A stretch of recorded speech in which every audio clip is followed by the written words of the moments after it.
Chers frères et sœurs bien-aimés, nous disions, frères et sœurs d'amour, que le Seigneur disait qu'il fallait regarder au bien que la souffrance suscite. Voyez, et nous avons lu le texte du tome 4 du 19 mars 1901. Voyez. Et puis, le Seigneur donnait un autre... Dans le même ordre d'idée, il dit la même chose au tome 36 du 27 septembre 1938. Et il dit la même chose. Alors, il dit que ce qui lui importait le plus, c'était le salut des âmes. Et quand il voyait les âmes qu'il devait racheter par sa souffrance peu lui importait les bourreaux, ce qu'il lui faisait ou ce qu'il endurait comme souffrance. Le but, il voyait une seule chose, c'était les âmes qui étaient sauvées. Et en cela, frères et sœurs bien-aimés, il était capable de supporter les souffrances les plus impitoyables. Et il dit, donc, ma bienheureuse fille, j'ai souffert des souffrances inouïes. J'ai souffert des souffrances inouïes. Donc, c'est-à-dire que quand on voit le bien ultime pour lequel la souffrance est soufferte, on le souffre d'autant plus avec amour parce qu'on veut acquérir ce bien ultime, surtout quand il s'agit d'un bien éternel. Et frères et sœurs d'amour. Alors il dit, mais à côté de ces souffrances couraient des mers de joie et de bonheur sans fin. Je voyais tout le bien qu'elle devait produire. Je voyais en elle les âmes qui devaient être sauvées. Et mes souffrances, comme elles étaient saturées d'amour, voyez, le Seigneur a des termes, voyez, les souffrances saturées d'amour. Voyez un peu sa phrase d'amour. Ouais. Si nous pouvions saturer nos souffrances d'amour. Comme elles étaient saturées d'amour, produisaient avec chaleur les plus belles saintetés, les plus difficiles conversions, les grâces les plus surprenantes. Et je sentais dans mes souffrances les douleurs les plus amères, la mort la plus impitoyable, et des mers de joie qui me soutenaient et me donnaient la vie. Donc, la joie de voir ces âmes sauvées, les conversions les plus difficiles se réaliser, les saintetés les plus belles être acquises. Alors, j'étais d'autant plus motivé de souffrir, et dans l'amour et la joie, les mers de joie formaient, entouraient mes souffrances. Voyez, frères et sœurs bien-aimés, si je n'avais pas été soutenu par les joies que contenaient mes souffrances, je serais mort dès la première souffrance. Tout à fait. Car la torture que j'ai endurée était si grande que je n'aurais pas été capable de prolonger ma vie. Et ça, frères et sœurs bien-aimés. Donc le Seigneur dit très clairement que ce sont ces joies divines que produisaient par anticipation les âmes qui étaient rachetées et sauvées, les âmes qui étaient plongées dans une sainteté nouvelle et qui allaient de gloire en gloire dans des lumières infinies de vie divine, la joie que procuraient ces scènes qu'il voyait devant lui, résultant de la souffrance qu'il devait endurer, c'est ça qui lui permettait de porter, de souffrir, voyez un peu ça, frères et sœurs d'amour. J'ai prié des années, on dit, je peux dire, j'ai prié des années pour mon petit-fils, pour ma petite-fille, pour mes petits-enfants, pour mes enfants, et ainsi de suite.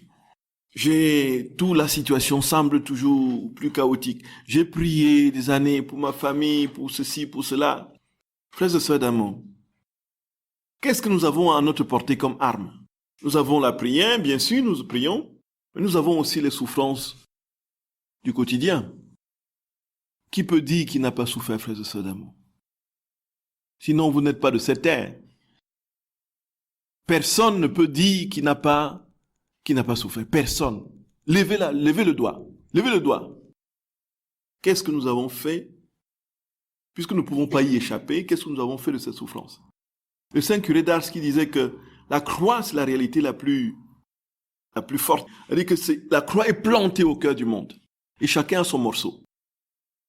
Chacun a son morceau de croix. Qu'est-ce que nous faisons de notre morceau, frères et sœurs d'amour? Jésus nous dit que les petits-fils là, les petits frères là, les amis là, les telles situations pour lesquelles je prie, tu as la souffrance là. Utilise cette souffrance. Offre-la moi pour ces âmes là. Et je peux t'assurer que la joie de savoir que ces âmes vont un jour être transfigurées en Dieu te permettra davantage d'engranger, de supporter d'autres souffrances et d'avoir un amour ardent pour le Seigneur souffrant qui voudra encore te donner quelques petits cadeaux au fur et à mesure que tu t'agrégeras à lui. Parce que au bout du compte, il y a cette vie, la vie des âmes qui est en jeu. Voyez ça, frères et sœurs d'amour. Donc c'est au tome 36 du 27 septembre 1938. Et maintenant, frères et sœurs d'amour, Jésus dit que la souffrance que l'on enduit ainsi pour lui, par amour pour lui, en offrande d'oblation pour les réparations, dans la patience, dans la persévérance, dans la visée des objectifs, justement, qu'il doit réaliser, ces souffrances, frères et sœurs bien-aimés, d'une part sont des cadeaux, et il n'y a aucune beauté qui égale ces souffrances. Aucune beauté n'égale ce qu'il y a de plus abject dans l'ordre humain, ce qu'il y a de plus répulsif dans l'ordre humain. Le Seigneur dit que ce qu'il y a de plus rugueux, le Seigneur dit qu'aucune beauté, tant que tu l'as converti en offrande, en don, en communion d'amour avec moi, dans la persévérance, pour le salut d'une multitude en vue du bien supérieur que ce souffrance génère, ça génère une beauté. Une beauté. C'est pourquoi, frères et sœurs bien-aimés, les saints au ciel, ils sont nimbés de gloire. Les lumières divines les traversent de part en part, en fonction, frères et sœurs bien-aimés, de la capitalisation de leur souffrance, de ce qu'ils ont fait de leur souffrance, des perles, des souffrances qu'ils ont reçues et comment ils les ont utilisées. Et donc, ça crée, ça génère des lumières infinies. Et ça remplit leur âme, et puis ça s'accroche à leur robe de gloire. Et quand on arrive au ciel, frères et sœurs d'amour, ils scintillent, ils vous éblouissent, voyez? Et vous dites, vous posez la question, mais d'où viennent ces gens? D'où viennent ces gens? Qui sont-ils? D'où viennent-ils? Et qu'est-ce que vous écoutez comme réponse, frères et sœurs d'amour? Ils viennent de la grande épreuve. Ils viennent de la grande épreuve. Ils ont lavé leurs vêtements, leur robe dans le sang de l'agneau. Béni sois-tu, Jésus. Béni sois-tu, Seigneur. Béni sois-tu. Jésus dit au tome 6 du 23 novembre 1903, il dit, je me sentais impressionné par ce que j'ai écrit ci-dessus en me demandant si cela est bien conforme à la vérité. Ainsi, aussitôt que j'ai vu Jésus béni, je lui ai dit, Seigneur, ce que j'ai écrit n'est pas correct. Comment, par la simple souffrance, peut-il en être ainsi? Il me répondit, ma fille, ne sois pas étonnée. En effet, aucune beauté n'égale la souffrance pour Dieu seul. Aucune beauté n'égale la souffrance pour Dieu seul. 2 flèches s'échappent de moi continuellement. Une première part de mon cœur, c'est une flèche d'amour qui blesse tous ceux qui sont sur mes genoux, c'est-à-dire ceux qui sont dans ma grâce. Cette flèche blesse, mortifie, guérit, afflige, attire, révèle, console et prolonge ma passion et ma rédemption pour ceux qui sont sur mes genoux. L'autre flèche provient de mon trône et je la confie aux anges, qui, comme mes ministres, la font voler vers toutes sortes de gens, les châtiant et les excitant à la conversion. Donc, pendant qu'il disait cela, il partagea ses souffrances avec moi en me disant, toi aussi participe à ma rédemption. Frères et sœurs bien-aimés, le Seigneur dit qu'il y a 2 flèches. Il y a la flèche de sa justice et la flèche de son amour qui sortent de son cœur. La flèche de son amour et la flèche de sa justice ont un seul et même objectif, un seul et même but. Voyez? Ramener les âmes. Ramener les âmes à lui. La justice n'est jamais punitive dans le sens de l'exclusion. Elle est toujours de l'ordre du rachat. La justice est toujours au service de la miséricorde du Seigneur. Et ce faisant, celui qui est sur ses genoux, c'est-à-dire nous qui sommes sur ses genoux, espérons, je l'espère, moi quand même, voyez un peu, nous subissons une forme de souffrance, tout comme ceux qui sont à l'extérieur de lui subissent une forme de souffrance. Mais nous subissons, frères et sœurs bien-aimés, une souffrance qui, elle, est une flèche, est une souffrance d'amour pour lui. Voyez, les autres subissent une forme de souffrance qui est plutôt destruction de leur vanité, de leur ego, qui est humiliation, pour qu'ils se réveillent à l'amour de Dieu. Voyez un peu. Mais nous subissons par amour, eux, ils subissent en vue de l'amour. Et nous qui le subissons, frères et sœurs, qui sommes sur ces genoux, cette souffrance que nous subissons est d'une beauté inégalable. Inégalable. Puisque ce sont les souffrances de Jésus lui-même en nous. Les souffrances de Dieu lui-même en nous. Alors qu'à l'extérieur, c'est sa justice rétributive qui agit et travaille à amener les âmes à lui. Voyez un peu, frères et sœurs bien-aimés. Est-ce que nous avons compris, frères et sœurs d'amour? Est-ce que nous comprenons?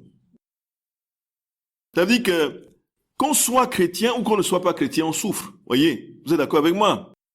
Oui, qu'on soit en Dieu ou qu'on ne soit pas en Dieu, la souffrance, on souffre. Nous souffrons tous. Mais la souffrance de celui qui n'est pas en Dieu est différente de la souffrance de celui qui est en Dieu. Voyez un peu. Celui qui est en Dieu, ce sont les flèches d'amour qui sortent du cœur de Jésus, qui le transpercent, parce que ces souffrances sont celles de Jésus, il unit ces souffrances à celles de Jésus. Et ce sont ces souffrances qui sont d'une beauté inégalable, qui sont des souffrances d'amour, parce qu'ils participent de l'amour qu'ils ont pour le Seigneur. Alors que celui qui n'est pas en Dieu, qui ne connaît pas le Seigneur, il souffre. Et le Seigneur permet qu'il souffre, parce que au bout de la souffrance, il va le rencontrer. Ces souffrances n'ont aucune beauté, elles sont pâles. Parce que ces souffrances-là ont un seul objectif, les amener à... Nous sommes les souffrances de celui qui est en Dieu, il est déjà en Dieu. Alors il souffre parce que Jésus est en lui et souffre en lui, et dont la personne souffre par amour, le chrétien souffre par amour, et dont cette souffrance est d'une beauté sans fin. C'est cette beauté qui éclaire notre robe de baptême au ciel. Voyez un peu, frères et sœurs d'amour. Alors que celui qui est à l'extérieur de lui vit aussi une souffrance, mais comme il ne sait pas, connaît pas la valeur de la souffrance, et que sa souffrance n'a pas encore le coefficient de la divinité, cette souffrance est sans fruit pour la personne, et elle est l'œuvre de la justice de Dieu pour amener l'âme à la conversion. Vous avez compris maintenant, frères et sœurs d'amour? C'est mieux maintenant. Et maintenant, frères et sœurs d'amour, passons au... Oh mon Jésus, on ne peut pas épuiser. Hein? Donc, passons au 5e point. Quand on souffre chrétiennement, quels sont les fruits? Quels sont les fruits que ça porte? Jésus dit, frères et sœurs d'amour, il y a d'abord l'œuvre de purification que la souffrance opère dans l'âme. Donc, Jésus dit à Luisa Picaretta que la souffrance détruit les 3 ennemis de l'âme. Il est dit au tome 4 du 12 octobre 1900. Ensuite, il prit l'aspect du crucifié et me fit participer à ses souffrances. Il me dit, « Ma fille, les ennemis les plus puissants de l'homme sont l'amour des plaisirs, l'amour des richesses et l'amour des honneurs. Ces ennemis rendent l'homme malheureux parce qu'ils s'introduisent jusque dans son cœur. Ils le rongent continuellement, le rendent amer et l'abattent au point de lui faire perdre tout son bonheur. Et moi, sur le calvaire, j'ai vaincu ces 3 ennemis. J'ai aussi obtenu pour l'homme la grâce de les vaincre et je lui ai restitué le bonheur perdu. » Donc, la souffrance, frères et sœurs bien-aimés, détruit ces 3 ennemis. L'amour des plaisirs, l'amour des richesses, l'amour des honneurs. Et si vous voyez bien, c'est là que sont construits les 3 vœux de religion. La pauvreté, la chasteté et l'obéissance. Jésus dit que c'est les 3 ennemis de l'âme, sa volonté propre, naturellement, et le désir de s'affranchir de Dieu, d'être soi-même son maître, de n'avoir aucune contrariété, de vouloir ce que l'on veut et de l'obtenir quoi qu'il arrive, d'écraser même pour obtenir. L'orgueil et tapis là s'accroche à cela. C'est là aussi, frères et sœurs bien-aimés, l'amour des honneurs. C'est ça en fait, l'amour des honneurs. L'amour des honneurs, on veut être toujours le premier, on peut être le bien vu, le plus apprécié. Et quand on n'est pas suffisamment apprécié, on jalouse et puis on fait des coups bas, et ainsi de suite. L'amour des richesses, voyez, vœu de pauvreté. L'amour des plaisirs, vœu de chasteté. Jésus dit que ce sont les trois ennemis de l'âme. Et donc la souffrance à la croix a la particularité d'amortir ses ennemis et de les pulvériser. Et donner à l'âme, frères et sœurs d'amour, une pureté et une transparence à la grâce, à sa présence, qui fait que désormais Dieu peut venir prendre toute la place et s'établir pleinement. Ce n'est plus moi qui vis, c'est le Christ qui vit en moi. Je ne suis rien, Dieu est tout. Donc, il détruit trois royaumes. Et Jésus dit aussi que la souffrance détruit trois royaumes. Le royaume de la chair, le royaume du monde et le royaume de Satan. Donc, les sources des tentations, s'il y a les trois ennemis de l'âme, il y a la chair, naturellement, il y a le monde, il y a le diable. Il le dit dans différents passages. Ce matin, j'ai vu mon confesseur très humilié. Avec lui se trouvait Jésus béni et Saint Joseph. Il lui dit, va travailler. Le Seigneur est prêt à te donner la grâce que tu demandes. Ensuite, voyant mon cher Jésus souffrant comme pendant sa passion, je lui ai dit, Seigneur, n'es-tu pas là d'endurer, donc n'es-tu pas fatigué, d'endurer tant de souffrances? Jésus me répondit, non, une souffrance ne fait qu'enflammer mon cœur à en accepter une autre. C'est la voie de la souffrance divine. Souffrir et agir en ne regardant à rien d'autre qu'aux fruits qui en résultent. On l'a déjà développé. Dans mes blessures et dans mon sang, je vois des nations sauvées et des créatures recevant des grâces. Plutôt que de ressentir de la fatigue, mon cœur ressent plutôt de la joie et un désir ardent de souffrir davantage. C'est ce qu'on a dit. Donc, il doit en être ainsi pour chaque âme. Ces souffrances doivent être une participation à mes propres souffrances. L'âme ne doit pas regarder à ce qu'elle fait, mais à la gloire donnée à Dieu et aux fruits qui résultent de ses souffrances et de ses actes. Non, ce n'est pas le bon texte. Donc, on retient ça, frères et sœurs bien-aimés. Et ensuite, la souffrance enrichit l'âme des mérites du Seigneur. Cela veut dire que ce que Jésus a eu comme mérite dans sa passion, nous l'engrangeons. Nous engrangeons tous les mérites de Jésus si nous souffrons avec lui divinement. C'est au tome 1, janvier 1881, je n'avais dit, fais comme si de ma bouche tu entendais ceci. Ma fille, je veux que tu souffres un peu. Par ces souffrances, je te ferai belle. Je veux enrichir ton âme de nouveaux mérites. Je veux travailler sur ton âme pour que tu deviennes comme moi. Donc, chaque fois que nous souffrons avec Jésus et en lui, nous devenons toujours plus semblables à lui. Nous engrangeons tous ces mérites au fur et à mesure. Et pendant que tu endures tes souffrances pour mon amour, je veux que tu me les offres en me remerciant de t'avoir fait gagner des mérites. En le faisant, tu compenseras avantageusement pour ceux qui t'ont fait du mal ou qui t'ont fait souffrir. Ainsi, tu marcheras tout droit devant moi. Ces choses ne te dérangeront pas et tu connaîtras une paix parfaite. Voyez. Et alors, il y a ceci que, frères et sœurs bien-aimés, la vie dans la divine volonté, c'est la vie de ressemblance parfaite avec Dieu. Vous êtes d'accord avec le Seigneur. Et s'il a dit, comment pouvons-nous autrement être semblables à lui si nous ne participons pas pleinement à sa vie? La logique est toujours simple, est toujours celle-là. Et plus nous souffrons avec lui, plus la ressemblance, voyez, s'établit entre notre âme et la sienne. Tous les mérites de sa passion nous sont communiqués. Et bref, si nous devenons des petits Jésus ambulants, ce n'est pas parce que nous sommes saints, que nous avons la toute-puissance, c'est parce que nous avons véritablement participé à toute la vie de Jésus, y compris sa passion, sa mort et naturellement sa résurrection. C'est que toute la vie de Jésus a coulé en nous. Et donc nous entrons dans cette participation et au fur et à mesure que nous souffrons avec Jésus, nous engrangeons des mérites. Et il dit à Luisa, tu dois me remercier pour les mérites que tu reçois quand tu souffres.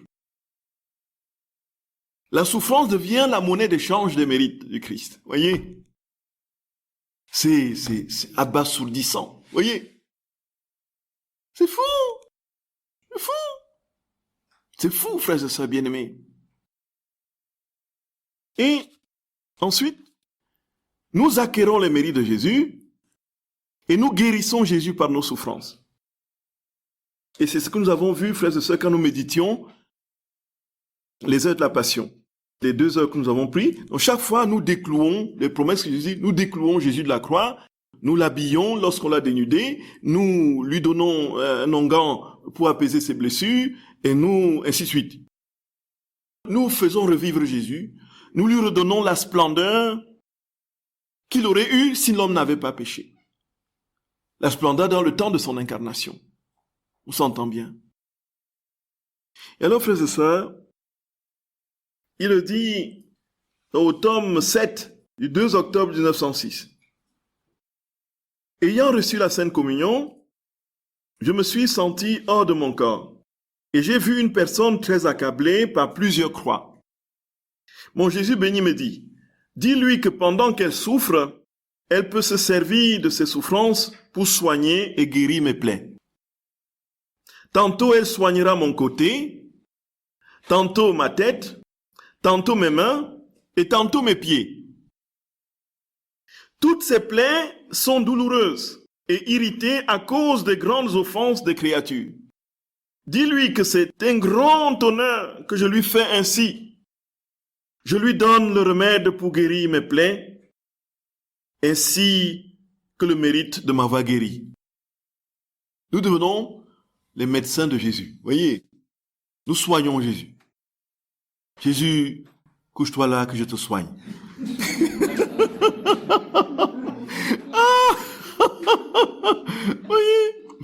Voyez. Quand il s'étend, nous sortons une souffrance.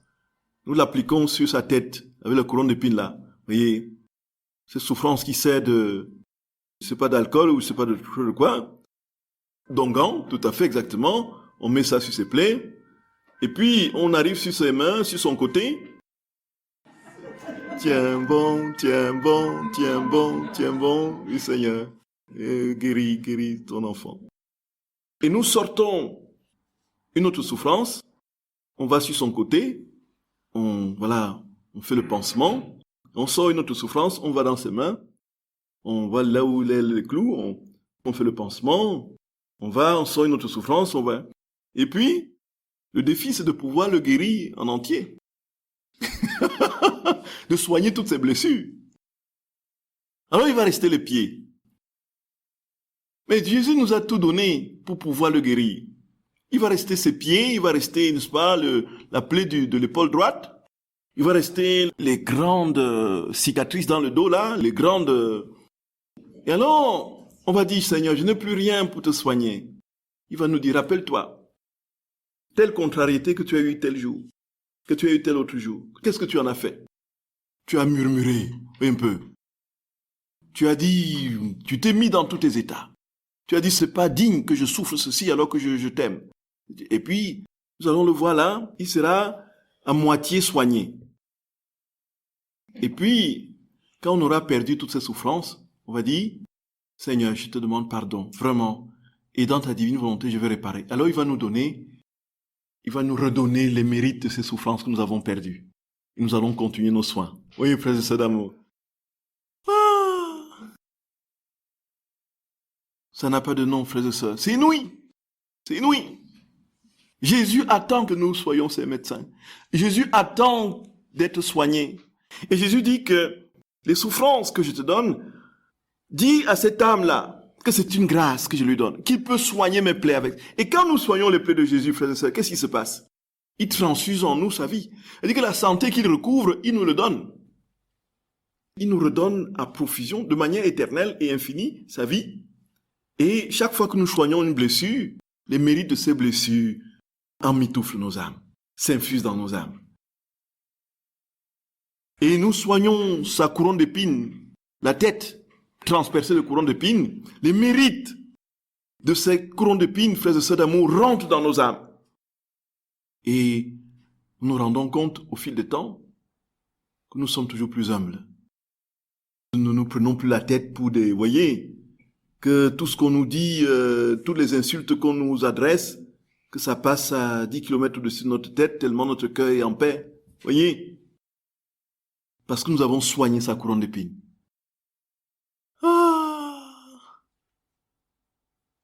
C'est fou, frères et sœurs bien-aimés, l'œuvre de réparation.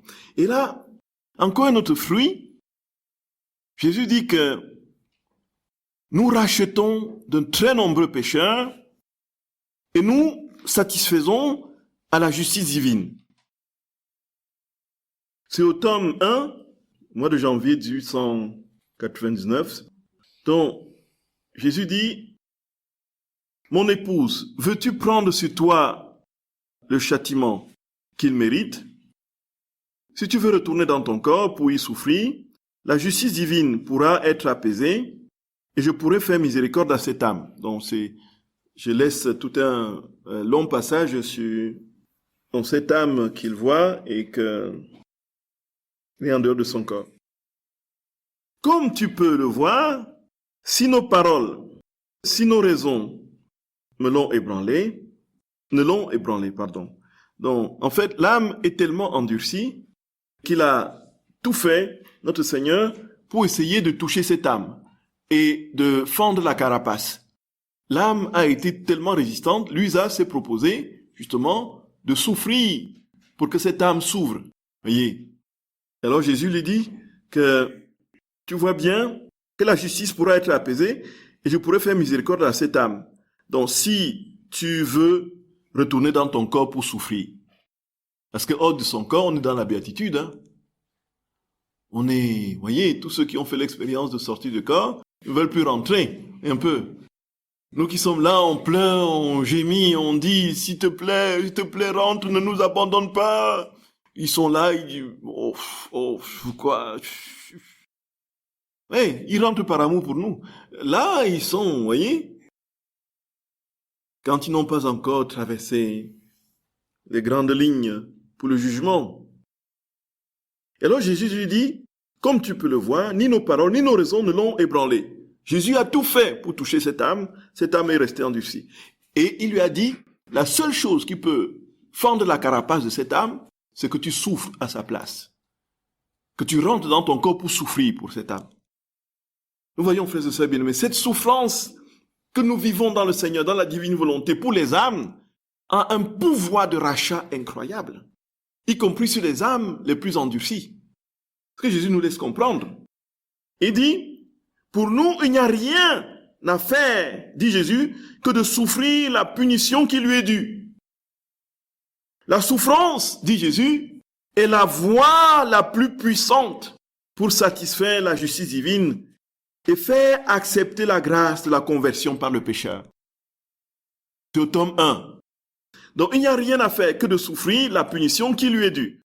La souffrance est la voie la plus puissante pour satisfaire la justice divine et faire accepter la grâce de la conversion par le pécheur.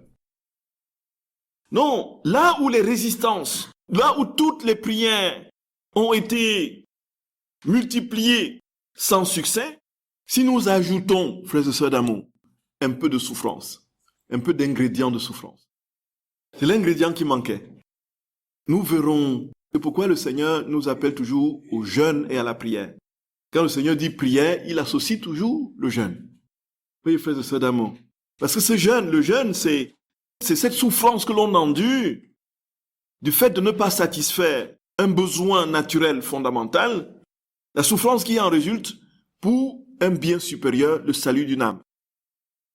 Et si nous sommes des êtres qui jeûnons et prions, les situations, les forteresses les plus inexpugnables devant nous vont s'écrouler.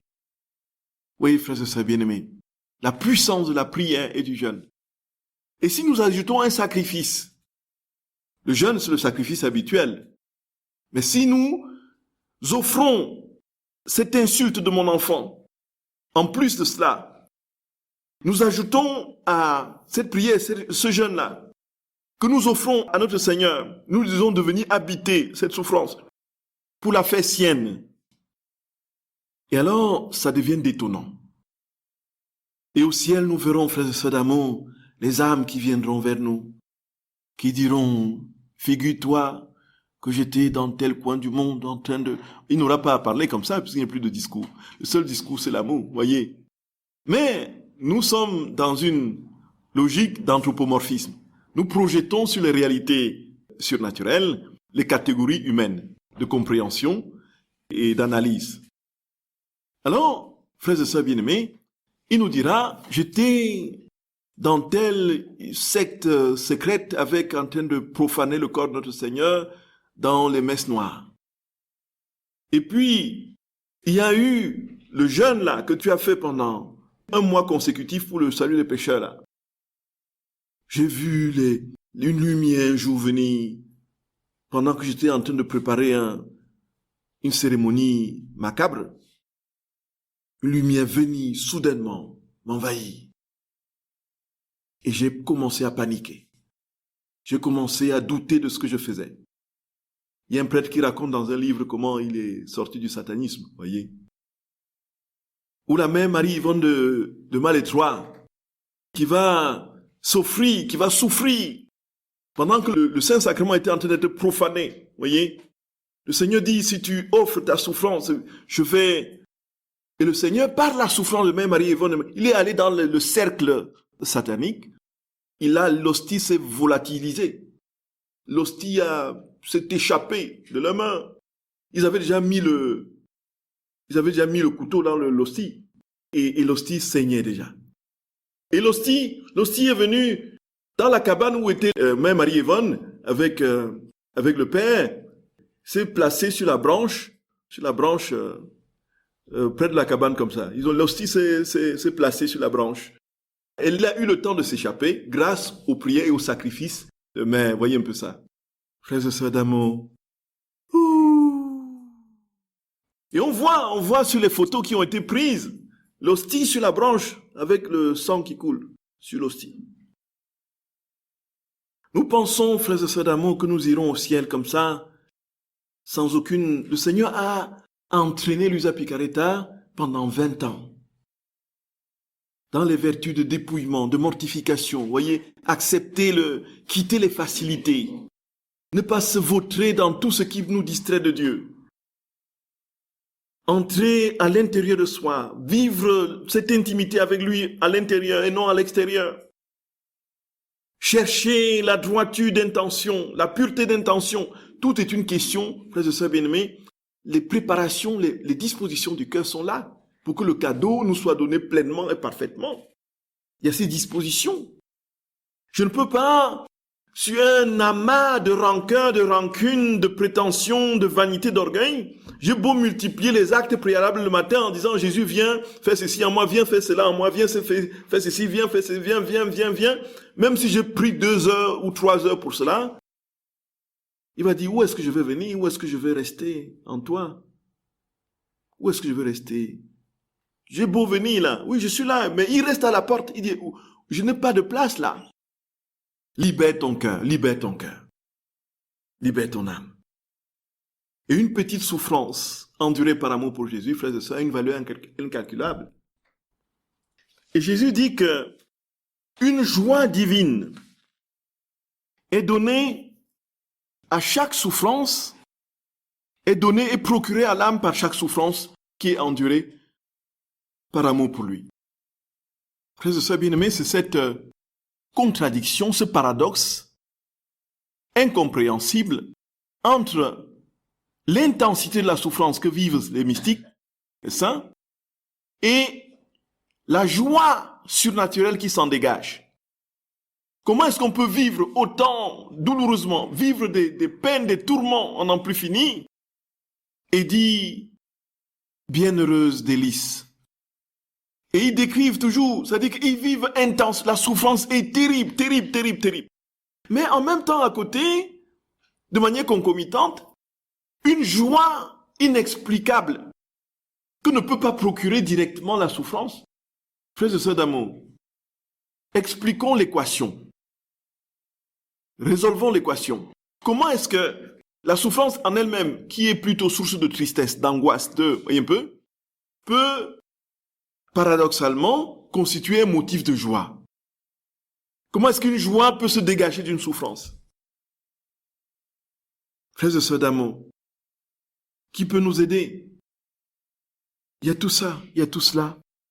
Il y a tout à fait, il y a l'amour, tout à fait. Voilà, c'est ça. Qu'est-ce qui se produit, mes chers sœurs et frères bien-aimés? C'est que c'est Jésus en nous désormais qui vit ce qu'il a à vivre. Il vit ce qu'il a à vivre. Et ça, on va voir, frères et sœurs d'amour, oh, c'est puissant, c'est puissant. En fait, souffrir dans la divine volonté. Comment est-ce que l'alchimie, l'équation de la souffrance dans la divine volonté, qui est tout simplement déroutante dans l'ordre des paradoxes. Ici, Jésus dit que la créature est imbibée de souffrance. Et Marthe Robin le dit dans les écrits, Padre Pio le disait, il y a beaucoup de tous les saints qui ont vécu ces grâces particulières de la crucifixion. Il y a une douleur intense qu'on ne peut pas ne pas, reconnaître. Mais en même temps, est greffée sur cette douleur une joie qu'on n'explique pas. De sorte que la joie accompagne la souffrance. Et la souffrance est portée par la joie, qui fait que le motif final de cette joie qui accompagne la souffrance, c'est pour que l'âme souffre davantage. D'une part, parce qu'il y a des fruits, des bienfaits, et surtout parce que c'est Dieu en elle, en cette âme, qui vit sa souffrance. Et comme Dieu est béatitude, et qu'au tréfonds, dans sa divinité, il n'est pas atteint par la souffrance, il dissémine donc sa joie. Et c'est dans l'humanité, puisque nous devenons des êtres humano-divins, dans la participation de l'union hypostatique. L'âme humaine et l'âme divine étant unies, nous bénéficions, et c'est ça la vie de la divine volonté, nous bénéficions de la divinité de Jésus qui nous habite. Vous êtes d'accord avec moi, frères et sœurs bien-aimés? Notre humanité en dehors est en souffrance. Et notre âme est dans la béatitude et procure des joies qui se dilatent sur les souffrances extérieures et les prolongent à l'infini, à la mesure de l'œuvre que Dieu veut accomplir. C'est inouï. C'est inouï, frères et sœurs d'amour. Ça n'a pas de nom. Et Jésus dit, oh, si tu pouvais, c'est au tome 16, du 16 février 1924. Tome 16, du 16 février 1924. Oh, si tu pouvais voir dans mon cœur, tu y verrais concentrer toutes les souffrances imaginables desquelles les créatures ressuscitent à une vie nouvelle, ainsi que tous les contentements et toutes les richesses divines qui coulent en lui comme des fleuves qui sont répandus pour le bien de toute la famille humaine. Mais qui peut profiter le plus de ces immenses trésors de mon cœur? Celui qui souffre davantage. Pour chaque souffrance de la créature, il y a dans mon cœur une joie particulière accompagnant cette souffrance. Pour chaque souffrance, il y a une joie particulière qui accompagne cette souffrance. La souffrance rend l'âme plus digne, plus aimable, plus sympathique. Mon cœur attirait sur lui toutes les sympathies divines par la vertu des souffrances qu'il supportait. Et quand je vois la souffrance dans un cœur, la souffrance étant une caractéristique particulière de mon cœur rempli d'amour, je verse sur ce cœur les joies et les contentements contenus dans mon cœur. Voyez, frères et sœurs d'amour, c'est inouï, c'est inouï, c'est inouï, c'est inouï, frères et sœurs bien-aimés, c'est inouï, c'est inouï, c'est inouï. Et donc, nous ressentons la souffrance d'une manière divine. La souffrance perd son mordant de destruction. Et ce qu'il faisait dire à Padre Pio justement, la croix, si son poids nous écrase, sa force nous soulève. Si son poids nous écrase, sa force nous soulève. Et donc, il y a donc une divine manière de souffrir que Jésus explique de manière détaillée au tome 23 du 6 décembre 1927. Il y a donc une manière divine de souffrir, frères et sœurs d'amour. Et le Seigneur va nous donner une explication qui va tout simplement nous décoiffer. Tome 23. Donc d'abord, il dit, rien ne doit troubler. Quand on est dans la divine volonté, dans sa perfection, on n'est plus troublé par aucune souffrance. Comment comprendre qu'on soit en même temps dans une paix profonde, sans être inquiété, et que l'on souffre tout de même? Voilà, c'est ce que Jésus explique, frères et sœurs bien-aimés. Jésus dit d'ailleurs qu'il n'y a aucune souffrance qui entre dans sa divinité. Et là, on va le comprendre quand il va l'expliquer. Fille de ma volonté, pourquoi veux-tu troubler ta paix et ton bonheur? Sache que là où règne ma volonté, cette reine divine possède des joies immenses et des bonheurs sans fin. Les douleurs, les larmes et les amertumes naissent dans le temps et participent de la volonté humaine. Nous sommes d'accord, frères et sœurs bien-aimés? Nous sommes d'accord avec Jésus. Elles ne naissent pas dans l'éternité et ne lui appartiennent pas. Donc ne pensons pas qu'au ciel, nous allons passer notre temps avec des mouchoirs à nous essuyer le... Oui, un peu. De sorte qu'elles ne peuvent pas, au moindrement, donc, elles ne peuvent aucunement entrer dans l'océan de bonheur de ma divinité, de ma divine volonté. Donc les larmes, les souffrances et tout ça, ça ne peut pas rentrer dans le bonheur de sa vie divine. C'est dans cet état divin que se trouvait la reine du ciel. Et mon humanité même, et toutes nos souffrances, qui étaient nombreuses et de toutes sortes, ne pouvaient diminuer nos joies et nos bonheurs infinis. Donc toutes les souffrances que Jésus a endurées ne pouvaient aucunement diminuer sa joie et son bonheur infini, puisqu'il est Dieu, et dans la béatitude, c'est l'impassibilité. Dans la divinité, c'est l'impassibilité. C'est la béatitude parfaite. Vous êtes d'accord, frères et sœurs bien-aimés? Et il dit c'est la même chose pour la mère de Dieu. Nous imaginons une mère qui perd son fils unique et qui voit, sans qu'on ne décrive justement, un état déploration absolue avec des enroulements par terre. Voyez? Une mère qui est au pied de la croix de son fils, veillant des heures et des heures, debout, tabat matin, debout. Pensons-nous que ce soit naturel? Et le soldat qui vient transpercer son fils alors elle reçoit la flèche dans le cœur. Mais elle est debout.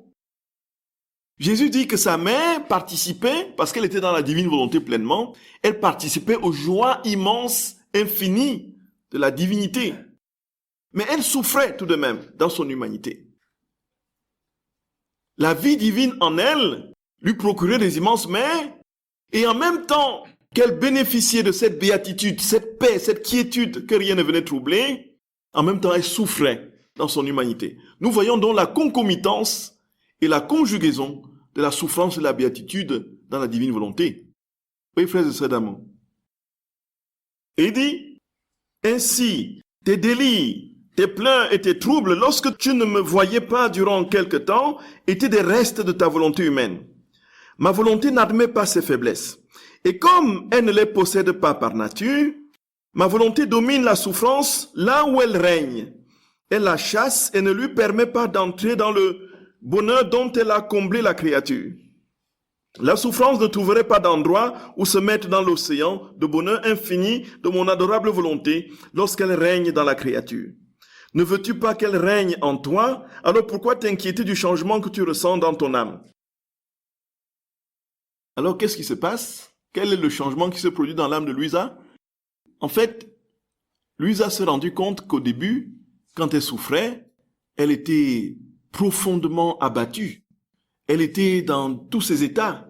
Elle passait d'une humeur à l'autre. Elle était troublée, elle était perturbée. Et au fur et à mesure du temps, elle se rendait compte qu'elle continuait à souffrir encore plus intensement, mais ses états d'âme, elle ne les avait plus. Les angoisses, les larmes et tout ça, un peu. Et elle dit, mais qu'est-ce qui est en train de se produire, ce changement en moi? Si, parce que je ne suis pas en train de verser des larmes, parce que je ne suis pas saisi profondément par la souffrance et que je suis dans un état d'abattement, ça veut dire que je ne souffre pas. Et que je ne suis pas vraiment, voyez. Frères et sœurs bien-aimés, Jésus lui dit, en fait, tu vis dans ma volonté. Au fur et à mesure que tu vis dans ma divine volonté, les souffrances ne t'ébranleront point, ne t'ébranleront plus.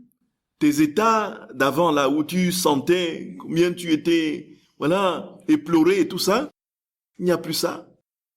Et tout est pris dans une sorte de paix et de sérénité céleste que procure ma divine volonté en toi.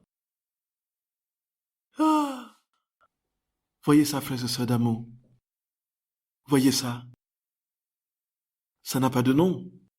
Et il y a la Rosaria, tante Rosaria, qui est la tante du capucin Bernardino Bucci, qui a écrit, n'est-ce pas, ses souvenirs, et qui raconte l'histoire de Rosaria Bucci. Encore une fois, je vous rappelle, dont les deux vice-présidentes de l'association, Isabelle et Claire, ont fait un film documentaire particulièrement... Vraiment, c'est un travail de fourmi qu'elles ont fait. Elles ont creusé, cherché toute la documentation possible pour avoir tous les détails de la vie de Louisa. Elles étaient sur les lieux, elles ont fait des films, des photos d'une part, des films, des vidéos et tout ça. Et elles ont monté un film qui dure 3h30, un film documentaire sur la vie de lui, avec les moindres détails de sa vie, ne connaît pas. Donc, il y a, dont les deux premiers sont sur le site sur la chaîne YouTube de l'association, vous pouvez voir. Alors, il y a Rosaria qui est épileptique et que sa maman l'amène près de Louisa quand elle est toute petite. Et voilà que pendant une séance d'apprentissage de dentelle, elle va piquer une crise d'épilepsie, elle va s'écrouler et puis elle va baver et puis les autres jeunes filles qui sont profondément effrayées, c'est la panique à bord, tout le monde sort de la pièce en courant et en criant, en vociférant. C'était la panique, vous voyez. Et Louisa la regarde comme dans une presque indifférence, comme si rien ne se passait, quoi. Elle continue à faire ses dentelles, elle lève les yeux, elle dit, si tu veux que je la garde, il faut absolument que tu me la guérisses. Elle continue sa dentelle et tout ça. Elle a été guérie, rétablie définitivement, jusqu'à la fin de ses jours. Elle est morte à 80 ans passés, sans plus avoir aucune crise. Et c'est elle qui veillait sur Louisa, qui accueillait les visiteurs, qui arrangeait son lit, qui, voyez, lui apportait le peu de repas qu'on lui demandait, que ses confesseurs exigeaient d'elle, et qu'elle rendait immédiatement après, ainsi de suite. C'est elle qui était le plus proche de... Donc, frères et sœurs d'amour, devant une scène d'épilepsie aussi fracassante avec tout ce que ça comporte, nous aurions fait comment? N'étant pas dans la divine volonté, on serait dans tous nos états, dans un émoi pas possible. Mais comme elle vit dans la divine volonté et qu'elle est pleinement établie en elle, dans une sérénité qu'elle ne peut pas s'expliquer, tout simplement parce que, voilà. Jésus lui dit, c'est parce que les mers de joie, tu participes à mes mers de joie, de ma divinité, dans ton être profond, et dont les souffrances extérieures ne peuvent plus t'ébranler. Même si tu souffres, tu ne seras plus ébranlé. Et alors, très paisiblement, elle dit, fait une prière, si tu veux que je la garde, guéris-la, point final. Et continue sa broderie. Nous aurions dit, cherchez rapidement l'ambulance, s'il y avait ambulance, cherchez rapidement l'ambulance, trouvez tel médicament, il y a telle chose, et puis on va dire, il y a telle herbe qui soigne tel truc, et on va courir, on va pleurer, on va dire, beau Seigneur, et puis on va maintenant engager Et puis, naturellement, frère et bien-aimés, dans une panique pas possible, Et donc, dans la divine volonté, les souffrances sont appréhendées et sont vécues dans les mains immenses de béatitude, de vie divine que nous regorgeons en nous. Et nous sommes donc nous-mêmes surpris de ce que les souffrances parfois les plus terribles ont moins d'effet sur nous, tout simplement parce que le Seigneur a établi sa vie en nous et nous vivons désormais dans sa paix. Peu m'importe puisque je connais la fin. Le Seigneur a le triomphe. Même si je suis au courant de ma vie, que dans quelques jours je vais mourir, mon âme est en paix. Je ne panique pas. On demande à Saint Louis de Gonzague, qui est en train de jouer, on dit, si le Seigneur venait là, qu'est-ce que tu ferais? Il dit, je continuerai à jouer. Et nous aurions dit, moi, en fait, je veux courir à la chapelle.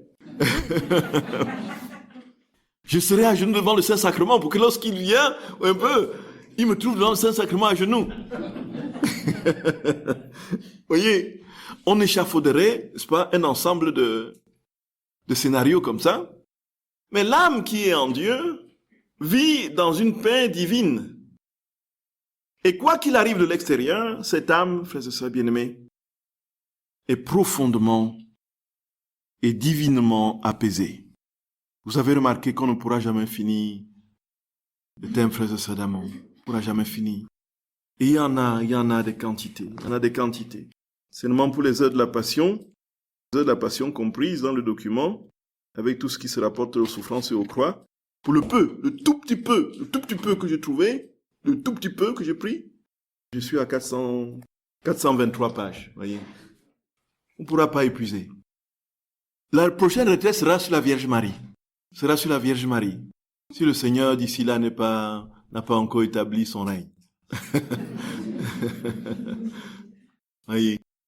Et donc la souffrance imprime dans la sainteté de Jésus dans l'âme. Et Dieu donc, pour terminer, communique sa divinité à l'âme. Le Seigneur dit que la souffrance imprime la sainteté de Jésus dans l'âme. Il dit au tome 9 du 5 mai 1909.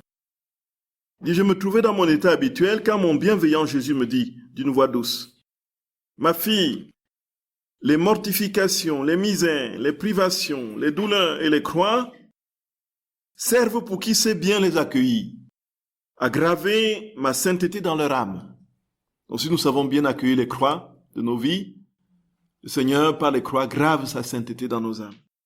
C'est comme si ces personnes s'embellissaient de toutes les variétés de couleurs divines. C'est ce qu'on a vu, ce qu'on a déjà vu. Leurs souffrances sont des parfums célestes dont leur âme devient toute parfumée.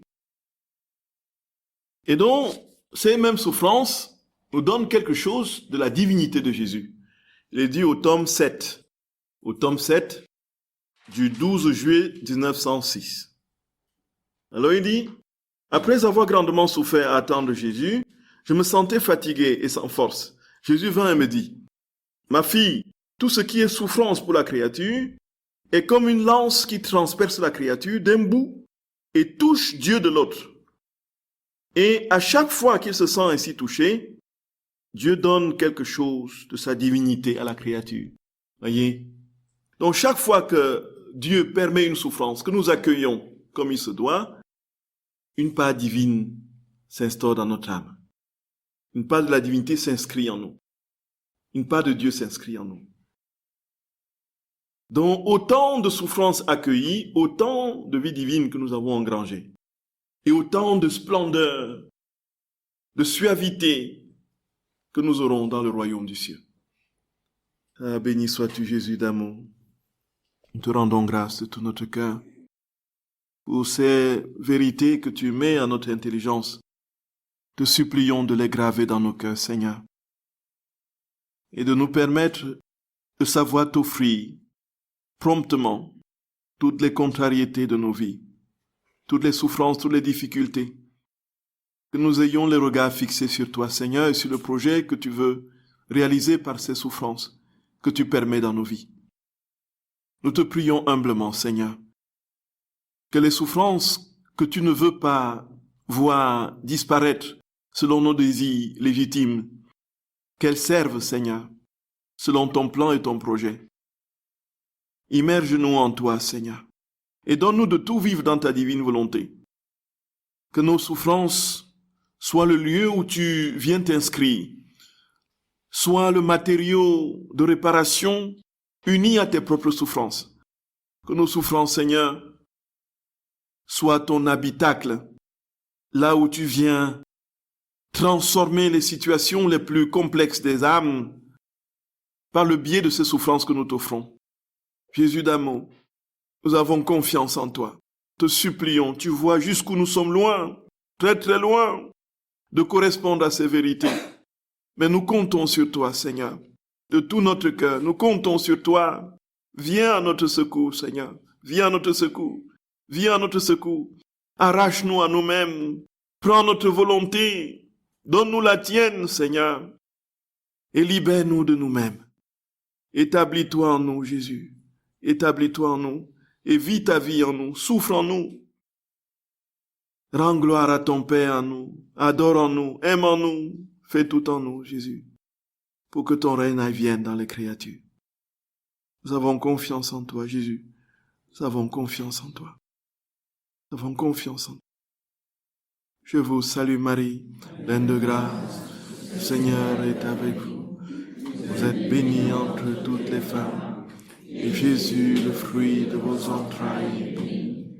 Sainte Marie, Mère de Dieu, priez pour nous pauvres pécheurs, maintenant et à l'heure de notre mort. Amen. Au nom du Père et du Fils et du Saint-Esprit. Amen.